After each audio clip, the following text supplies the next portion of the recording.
Diolch yn fwy iawn i Rob Jones am I gwmni fe yn ystod yr oriau diwetha yma o ddarlledu wrth I ni edrych ar y cystadlu yn y prif gylch.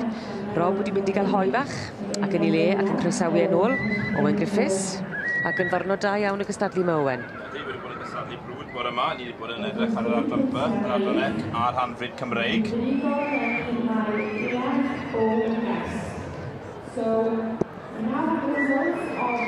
Mae'r gwobrau yn dal I ddod yma yn y prif gylch ac wrth I ni edrych ar y gogledd, I ni wedi bod yn mwynhau pencampwriaeth yr Rhanfrid Cymreig a pencampwriaeth gwrywedd. Ac yn ennill y bencampwriaeth yma. Dyma ni, eiddo Matthew Everett a Adrian Chapman, Brookvale Celtic Isle. A dyma fe sy'n mynd ar bencampwriaeth gwrywaidd yn y Rhanfrid Cymreig.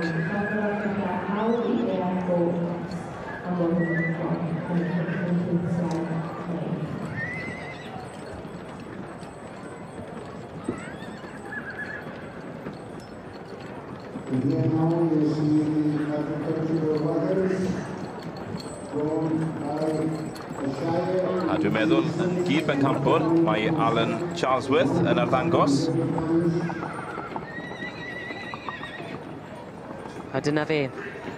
Ie, eiddo Kelly Phillips, Sandboro Sir Henry. Yr ebol blwydd. Ie. A Clive Moore Siberiad. Robert Peeping Tom ac allan o Matadam Kindred Spirit.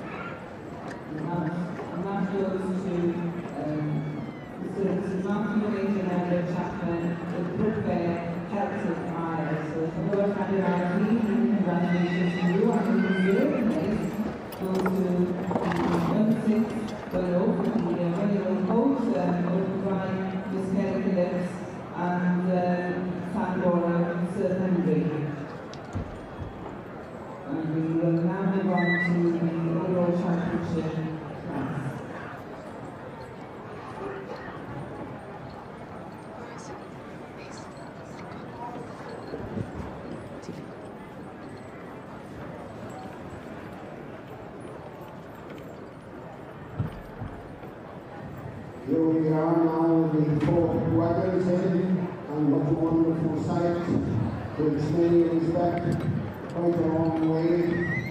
And once again this year, we're indebted to Sir Dennis Davis for getting these people here, and we're indebted to them for coming, because I can assure you that this is an expensive distance. Not only do they have to bring a big horse and harness, the wagons as well. And as you can see, from the size of 2 of these wagons, they are pretty big. You have coming towards you in the grandstand, you have with the old tick part, and that's Jay Torres. We've come some Miss Caroline, and 9-year-old man, 16 hands, used extensively from the narrow plowing matches and riding. So that again shows you the versatility of the Shire. Coming towards you now at the stop is the grey mare from Mr. Mae'r pencampwriaeth yma'n parhau a dyma ni binacl y cystadlu gyda'r Rhanfrid Cymreig am y dydd, sef y brif bencampwriaeth. Yn y safle cynta ar hyn o bryd mae Brookvale Celtic Isle yn eiddo I Mr. Matthew ac Adrian Everett a Chapman, mae'n ddrwg gen I.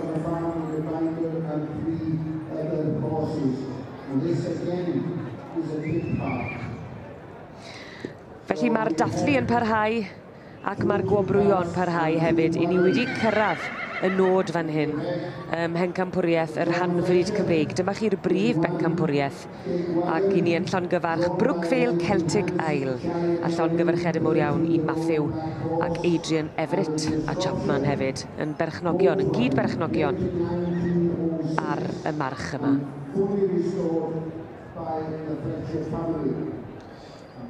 Ac yn gil bencampwr, eiddo Richard Hall, King Fi'n Onco. Fe sy'n mynd ar gil bencampwr yma, sef enillydd dosbarth y Caseg neu adfarch, 7 mlwydd oed a throsodd yn y dosbarth y rhai mawr.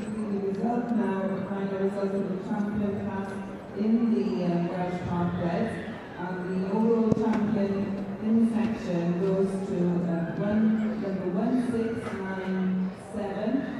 Is the Matthew Lincoln Everett Chapman with Brookfield Celtic Isle, starting with Celtic Isle from Rotherham in Yorkshire. So, Ceffylau Rhanfrid Cymreig Bencampwriaeth yn y Rhanfrid Cymreig yma y bore yma yn y sioe brenhinol. Many congratulations to you for winning the overall championship. We've had tremendous classes here this morning. The record entries of numbers in the Welsh Part-bred, and as we conclude, Mae'r hebane, mae'r hosglymau a'r cardiau yn cael eu pentyrru ar y march arbennig yma, ac wedi dod i'r brig ym Mhrif Gystadleuaeth, Prif Bencampwriaeth yr Rhanfrid Cymreig, llongyfarchiadau i Brookfield Celtic Isle, a llongyfarchiadau hefyd i'r perchnogion, Mr Matthew Everett ac Adrian Chapman.